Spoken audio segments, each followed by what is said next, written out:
ছাত্রলীগ থেকে পদত্যাগ করে তারা কিন্তু আন্দোলনে যুক্ত হয়েছে, যাদেরকে বলে অনেকে বিদ্রোহী ছাত্রলীগ।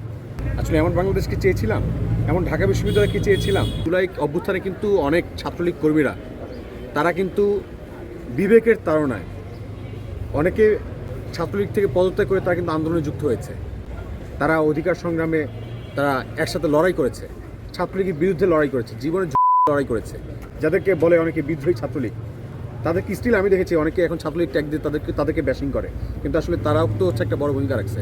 এইটা মাথায় রাখতে হবে যে সেই ছাত্রলীগ যাদেরকে আপনারা ছাত্রলীগ বলছেন, আসলে এই আপনি কি যে যাদের কথা বলছেন এরা সেই মানুষগুলো কিনা আমি জানি না, তবে যারা বিদ্রোহ করেছে ছাত্রলীগের সাথে এবং এই গণ অভ্যুত্থানে যারা রোল প্লে করেছে, যারা ছাত্রলীগের ক্যান্টনমেন্ট শহীদ সার্জেন্ট জয়নুল হক হলের ছাত্রলীগের ক্যান্টনমেন্ট যাকে বলা হয়, সেখান থেকে যারা ছাত্রলীগকে বিতাড়িত করেছে, প্রত্যেকটা হল থেকে যারা ছাত্রলীগ মুক্ত করেছে, তাদেরকে যদি আপনি আবার বলেন তারা ডাকসুতে আসতে পারবে না, তাহলে সেখানে আমার দ্বিমত আছে।